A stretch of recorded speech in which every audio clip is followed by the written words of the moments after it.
les amis, salut à tous les amoureux du football, salut les potos. Alors Viking Débrief connaisseur connaît, mais très heureux de vous retrouver ce soir pour une nouvelle vidéo. Les potos, aujourd'hui nous allons parler de la 6e et dernière journée des matchs de poule concernant la Ligue des champions européenne saison 2021-2022. Alors hier mardi, il y a eu la première phase de ces derniers matchs. Aujourd'hui mercredi étaient les derniers matchs qui ont eu lieu et tout à l'heure nous allons vous donner tous les résultats et tout ce qui s'est passé sur les différents stades européens. Je vous invite à rester avec nous juste après le générique pour plus d'informations.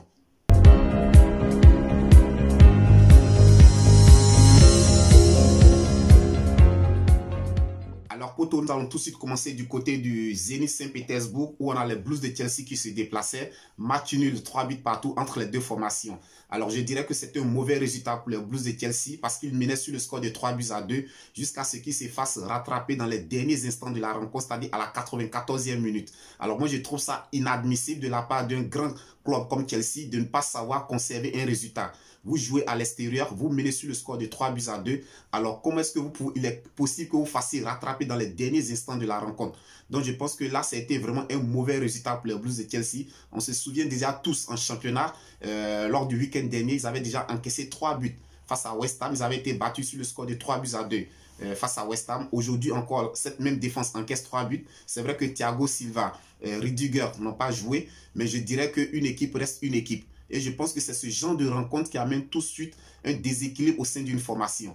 Alors attention aux Blues de Chelsea à ne pas sombrer dans les mauvais résultats. Cela pourrait tout de suite favoriser au dégringolage de cette équipe-là. Donc mauvais résultat des Blues de Chelsea du côté du Zénith Saint-Pétersbourg qui ont été tenus en échec sur le score de 3 buts partout. Ensuite du côté de l'Italie, on a la Juventus de Turin qui recevait Malmo. Victoire des Turinois sur le score de 1 but à 0. Alors cette victoire permet aux Turinois d'occuper la tête de leur groupe tandis que Chelsea termine deuxième. Avant cette journée, Chelsea était premier. Alors il fallait absolument que Chelsea fasse soit une victoire ou un match nul. Ben, malheureusement, ils ont fait le match nul. Mais je pense qu'avec la victoire de la Juventus de Turin occupe désormais la tête de ce groupe. On a Benfica qui recevait le Dynamo de Kiev. Belle victoire du Benfica sur le score de 2 buts à 0. Et les poteaux, on a Wolfsburg qui recevait Lille, l'un des représentants français. Victoire des Lillois du côté de Wolfsburg sur le score de 3 buts à 1. Alors je dirais bravo aux Lillois parce qu'ils terminent premiers de leur groupe. Ils accèdent aux phases des huitièmes de finale. Je pense que c'est la première dans l'histoire de ce club de se qualifier pour les huitièmes de finale de la Champions League. Donc bravo aux Lillois, c'est une très très grosse performance qu'ont réalisé les Lillois. Alors donc bravo à eux qui se sont imposés du côté de Wolfsburg, je répète, sur le score de 3 buts à 1.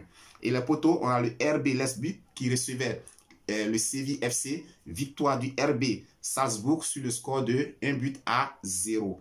On a Manchester United qui recevait Young Boys, match nul entre les deux formations sur le score de 1 but partout. Alors les potos, ce que nous devons retenir au cours de cette rencontre, c'est que le nouvel entraîneur de Manchester United a vraiment fait tourner l'équipe. Il a fait confiance aujourd'hui à la jeunesse. J'ai vu qu'il a introduit pas mal de jeunes dans l'effectif aujourd'hui. Il a mis tous les cadres au repos. Je pense que c'est déjà un bon signe. Alors on le sait tous, c'est un entraîneur qui adore la formation. C'est un entraîneur qui adore promouvoir les jeunes. Il aime vraiment, c'est un entraîneur formateur. Donc aujourd'hui, je pense que son arrivée au niveau de Manchester United est salutaire pour les jeunes qui sont restés dans l'ombre depuis pas mal d'années. C'est l'occasion pour ces jeunes de se faire valoir et il leur a fait confiance. Ils ont fait un match nul à domicile sur le score de 1 but partout. Et pour terminer les poteaux, on a le Bayern de Munich qui recevait le FC Barcelone. Alors c'est cette rencontre que nous allons débriefer. À vrai dire, aujourd'hui l'équipe du FC Barcelone, je dirais à Xavi, il reste encore, le chantier de Xavi est encore très très colossal. Il reste beaucoup de boulot pour Xavi à faire du côté du FC Barcelone. Quand j'ai regardé cette équipe aujourd'hui, on a l'impression que ce sont des personnes qui ne s'entraînent pas ensemble. Il n'y a pas d'automatisme, il n'y a pas de volonté, il n'y a pas de combativité. Aujourd'hui, le FC Barcelone se déplaçait du côté du Bayern de Munich. Le FC Barcelone allait pour chercher une place qualificative pour le prochain tour de la Ligue des Champions. Mais à les regarder jouer, on a l'impression que c'est les Bavarois qui cherchaient cette place qualificative-là. Parce qu'avant cette rencontre, le Bayern de Munich était non seulement déjà qualifié, mais était assuré de terminer premier de son groupe.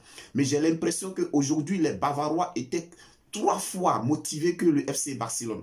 Il n'y a aucune motivation, aucune combativité. Il n'y a même pas d'automatisme sur le terrain. Je me demande, est-ce que tous les attaquants aujourd'hui du FC Barcelone ont pu combiner, ne serait-ce qu'une seule fois entre eux durant toutes les 90 minutes? Je n'ai jamais vu de combinaison entre Memphis Depay et Ousmane Dembélé. Je n'ai jamais vu cette combinaison durant toute la rencontre. On a l'impression que c'est des boys, quand ils ont le ballon, ils ne savent pas qu'est-ce qu'il faut en faire. Alors je pense qu'aujourd'hui, Xavi a vraiment du boulot. Il a du boulot sur la planche. Il a du boulot sur la planche parce que vraiment, aujourd'hui, le FC Barcelone était pitoyable. Le FC Barcelone était méconnaissable. Les Bavarois ont dominé la rencontre depuis la première minute jusqu'à la 90e minute. Et les Bavarois n'ont même pas forcé. Ils n'ont même pas forcé le talent. Ils se sont imposés face au FC Barcelone sur le score de 3-0. Je pense que c'est le même score qui avait sanctionné le match aller du côté du Nou Camp. Donc je dirais à Xavi aujourd'hui, franchement, il a du boulot sur la planche. Il a vraiment beaucoup de boulot. Parce que cette équipe que j'ai vue aujourd'hui, dans tous les compartiments de jeu, on sent qu'il y a trop de lacunes.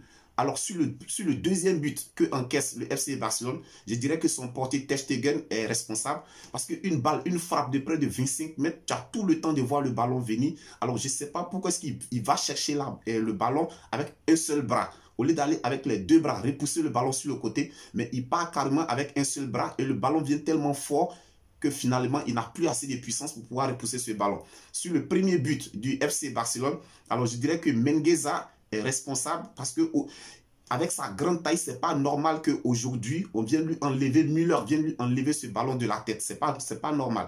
Donc, je dirais qu'il n'y a pas de combativité dans cette équipe du FC Barcelone. Il n'y a pas de collectif. Il n'y a que une ou deux individualités. Et je pense que c'est insuffisant pour ce club pour pouvoir obtenir de bons résultats. Donc, défaite humiliante du FC Barcelone du côté du Bayern de Munich sur le score de 3-0. Donc les potos, c'était tout pour aujourd'hui. Alors je vous dis merci de nous suivre. Si vous n'êtes pas encore abonné à notre chaîne, n'hésitez pas à le faire. Comme je l'ai souligné, désormais nous allons dédier chacune de nos vidéos désormais à nos abonnés. Juste question de vous dire merci pour le soutien que vous nous apportez. Merci de nous suivre, merci de partager nos vidéos. Alors la vidéo d'aujourd'hui sera dédiée à Jovet Sigan, dit Tom Jo du côté de la Côte d'Ivoire et à Yoboué Stéphane du côté du Maroc. À vous, nous disons merci pour le soutien que vous nous apportez. Merci de partager nos vidéos. Merci de liker nos vidéos. Alors, poto, désormais, en commentant nos vidéos, n'oublie pas de mettre ton nom pour nous permettre de pouvoir te dédicacer nos vidéos. Alors, d'ici là, portez-vous bien. Que Dieu vous protège. On se dit à très, très bientôt pour une autre vidéo.